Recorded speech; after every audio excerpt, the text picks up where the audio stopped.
Fala galera, tudo bem? No vídeo de hoje então vamos conversar sobre histoplasmose. O motivo desse vídeo foi que eu acabei pesquisando assim no geral pela internet e a gente não encontra nada que fale sobre. Apesar da edição precária no vídeo, não vou disponibilizar imagens nem nada neste vídeo, ficando imagens assim para um vídeo posterior. Prometo que vou refazer um vídeo sobre esse tema, fiquem ligados. Então, vamos conversar sobre isso. Histoplasmose. Histoplasmose, então, é uma doença causada por um fungo, Histoplasma capsulatum. Antes de falar da patogênese em si, vamos falar um pouco de epidemiologia. Ela está quase que disseminada pelo continente americano. O Brasil está quase todo infectado. Os países andinos e latinos também. Estados Unidos até que se salvam um pouco. Canadá quase não tem. Países de clima frio não tem. Europa, raríssimos casos na Itália. Pelos estados, mas se eles forem afastados das grandes metrópoles. No entanto, também tem. A infecção geralmente acaba sendo subclínica. E o paciente tem melhora espontânea. No entanto, se ele for imunocomprometido, pode evoluir para um quadro da doença que se chama de histoplasmose disseminada, que a gente vai conversar um pouquinho aqui ao longo do vídeo. Vai acabar afetando então mais pacientes soropositivos, pela epidemiologia, né, pelo HIV. Pacientes então imunocomprometidos pelo vírus do HIV vão acabar sendo mais acometidos. É de salientar também que 90% das infecções por histoplasma, quando são identificadas, têm coassociação com o estado imunocomprometido do paciente. Ou seja, que nem eu falei, geralmente a infecção é subclínica.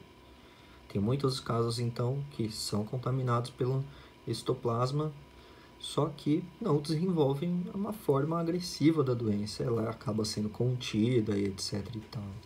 Isso acontece com diversos outros patógenos que invadem o nosso corpo. Vai salientar, inclusive, um patógeno, né, da pneumocistose, Pneumocystis jirovense, né, que está muito associado ao HIV. Esse é um típico exemplo. Geralmente ele é comensal junto com o corpo humano, mas num estado de imunocomprometimento deste, precisa entrar com antibiótico para poder conter o micro-organismo.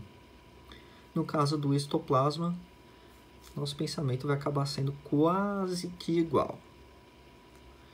Porque o pneumocisto ele quase não causa nada num indivíduo saudável. No entanto, o histoplasma até que desenvolve infecções subclínicas, quadros subclínicos assim.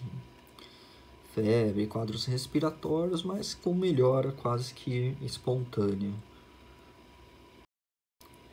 Pensando assim, a gente pensa, poxa, mas os indivíduos saudáveis, é sério que a infecção para eles é tão tranquila assim?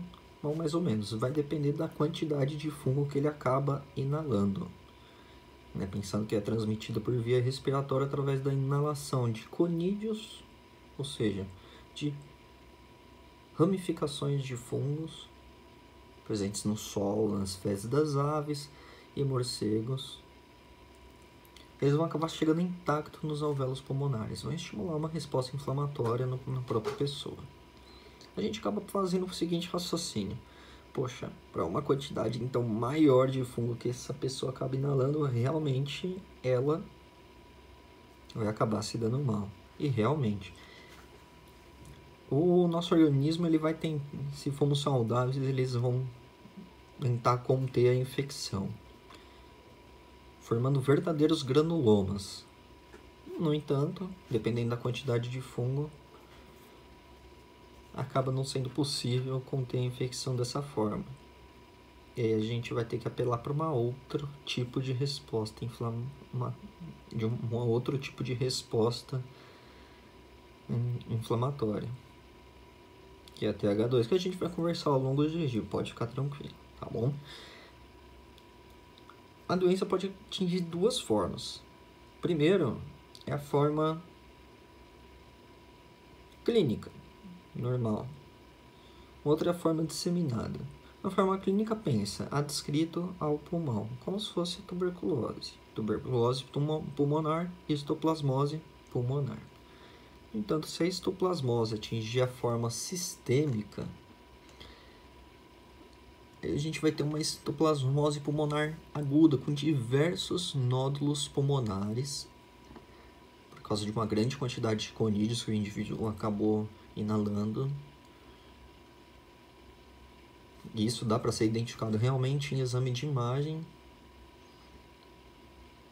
como também a disseminação para diversos órgãos, tanto do sistema linfático como outros, mas órgãos ricos em macrófagos, e acabam não conseguindo conter a infecção direito.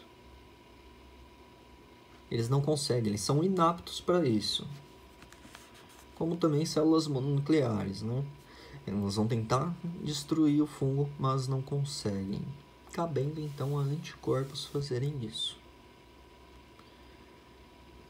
A gente pensa então que a gente vai encontrar macrófagos em diversos órgãos, tais como fígado, baço, linfonodos, medula óssea, as glândulas adrenais também estão muito associadas com insuficiência adrenal, a própria histoplasmose. E aí pode evoluir para uma histoplasmose com lesões cutâneas ulceradas, principalmente em indivíduos imunocomprometidos. Se for um indivíduo saudável mesmo, sem comprometimento do sistema imunológico, vai acabar ficando descrito mais a região pulmonar, mesmo que com grande quantidade de fungos. Pode acabar ficando mesmo apenas no pulmão a infecção. Pode evoluir também com exantemas, envolvimento assim de medula óssea, tornando pancitopenia, e por aí vai. Lesões orais também, bem infiltrativas, em palato, principalmente um paciente com AIDS, já comprometimento devido ao HIV. 20% podem desenvolver, aliás, de uma forma bem severa, uma meningoencefalite, como se fosse uma meningite, mas por causa da histoplasmose. E tem diversas outras coisas que a gente vai acabar abordando num outro vídeo. Esse vídeo, então, a gente vai acabar conversando mais sobre a fisiopato, como também diagnóstico e terapêutica para a histoplasmose. Pois então, como vamos comentar sobre pontos importantes nesta videoaula, então vamos conversar um pouco sobre elas. As conídeas, então, do histoplasma, eles acabam chegando aos pulmões pela própria inalação da via respiratória. Chegam nos alvéolos e lá vão acabar estimulando uma resposta inflamatória que não vai ser contida facilmente, porque as células mononucleares e macrófagos seriam capazes de conter alguma infecção. Elas não vão conseguir e vão ser meio que inaptas, só que elas vão estimular outro tipo de resposta. Antes disso, o fungo vai acabar se multiplicando, aí vai atingir linfonodos, etc. e tal, e vai ganhar uma circulação sistêmica, indo para vários órgãos. Quando o indivíduo ele é imunocompetente, em 2 a 3 semanas, o sistema imune vai acabar respondendo. Vai estimular a produção de anticorpos específicos, ou seja, uma resposta TH1.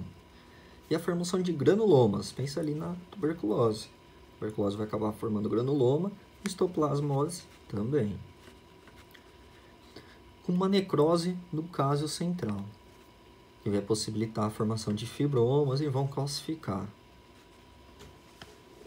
Que vão acabar contendo a disseminação do patógeno, quase não gerando sintomas no indivíduo. Quiçá febre, dispneia, tosse, bem leve e apenas. No entanto, se a doença torna uma forma disseminada, o organismo não consegue conter apenas com uma resposta TH1. Vai acabar lançando mão de uma resposta TH2 e de uma forma mais severa, tendo uma resposta mais exacerbada TH2 do que TH1, acabando inibindo ela, levando então a uma eosinofilia, que não vão se formar granulomas, então, e vai permitir maior proliferação de macrófagos em altos títulos de anticorpos. E o patógeno vai sair do sítio de infecção.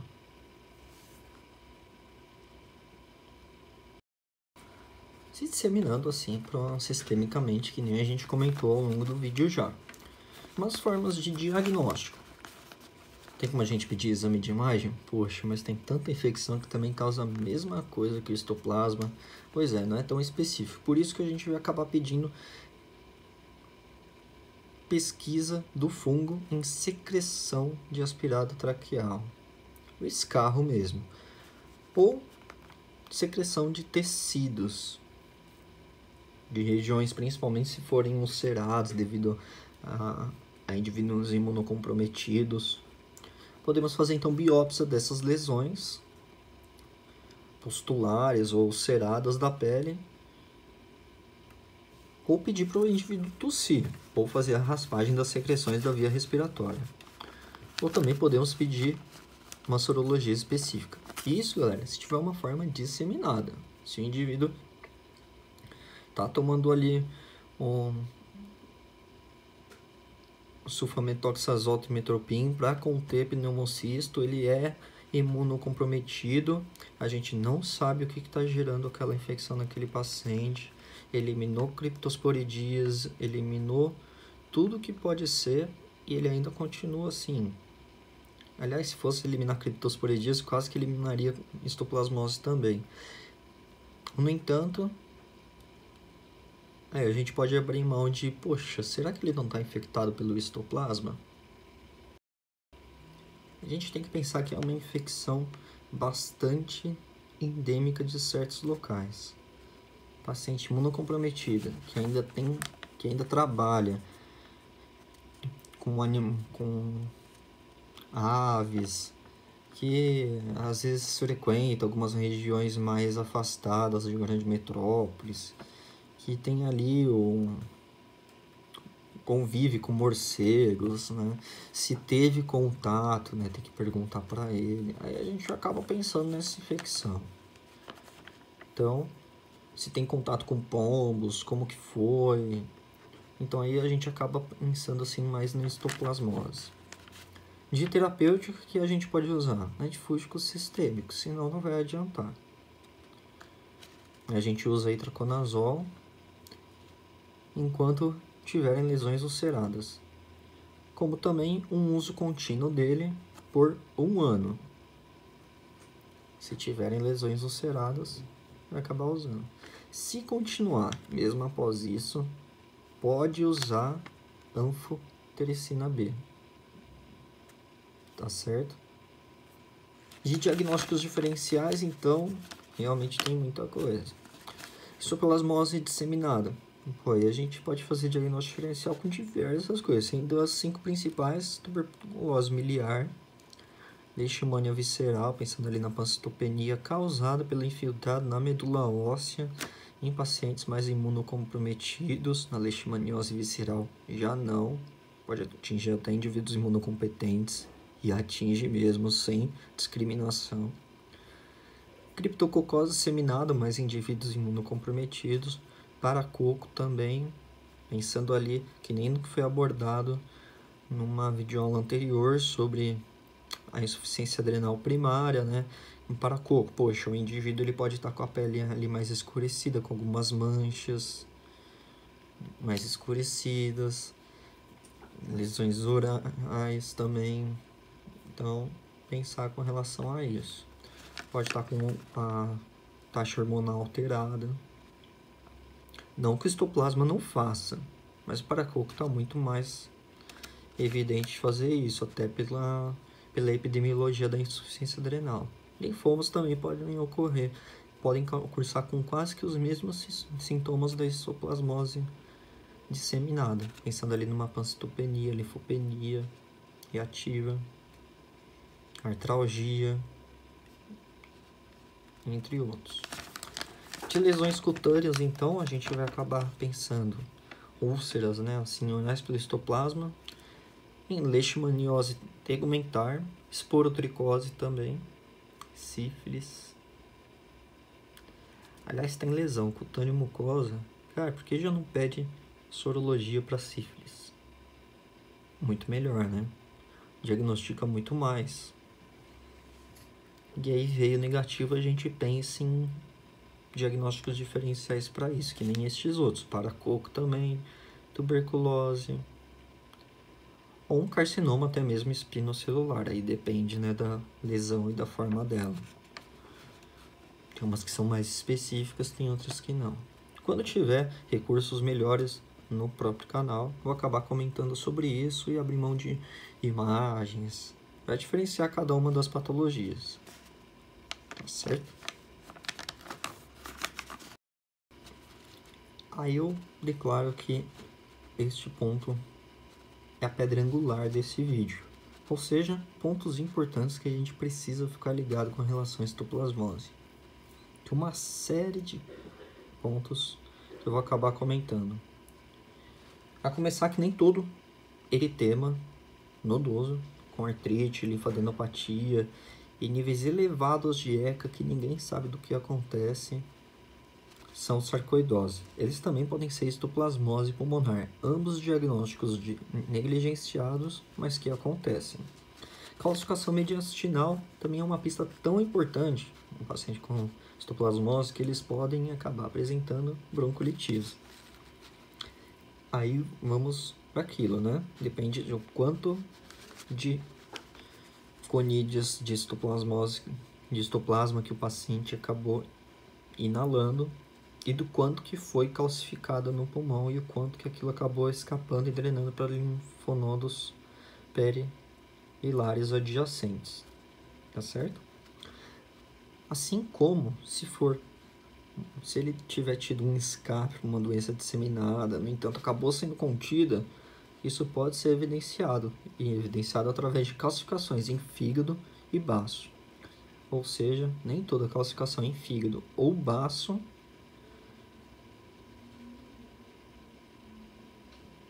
são alguma outra patologia, como também podem ter algum diagnóstico de histoplasmose sem nenhum sintoma no passado, mas que acabou sendo contido, com granulomas de calcificação.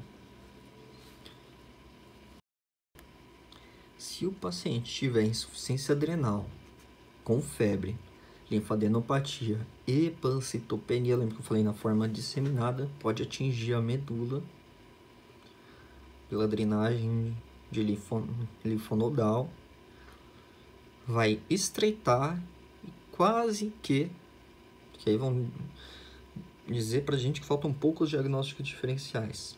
Estreitar o diagnóstico para histoplasmose. No entanto, à medida que a doença vai se cronificando, as úlceras cutâneo-mucosas elas vão se tornando mais proeminentes e a febre menos significativa. Dispneia também, afinal, tá agora sistêmica a infecção, tudo bem? Assim como a gente também tem que ficar ligado nos casos em que os métodos sorológicos não foram tão significativos assim no início, não esclareceram tanto, a gente pode fazer uma biópsia de medula óssea para o nosso paciente. É uma importante ferramenta de diagnóstico. E no mais é isso, galera. Histoplasmose é um mundo. Todas as infecções, todas as patologias da infectologia, realmente tem muita coisa para comentar. Vou acabar comentando em vídeos subjacentes, posteriormente, assim que o artifício de edição melhorar no canal, tá certo? Bom, espero ter ajudado, galera. Então, se vocês gostaram do vídeo, se ele acrescentou alguma coisa para vocês, curtem, Se inscreve no canal que ali sempre tem mais coisa. Tentar ajudar vocês e também me ajudar. Compartilha com alguém para disseminar aí o conhecimento. E é isso. Peço desculpa aí pelo artifício aí de edição de vídeo, que realmente no momento não tem como. Tá certo, galera? Obrigado por tudo e um forte abraço. Espero que vocês tenham gostado, que eu tenha contribuído um pouquinho com vocês, assim como vocês contribuem comigo. Qualquer coisa, posta uma dúvida aí, beleza? Eu vou tentar responder, e se não, no comentário, crio um vídeo para responder a dúvida, beleza? Um abraço então, galera, e até a próxima.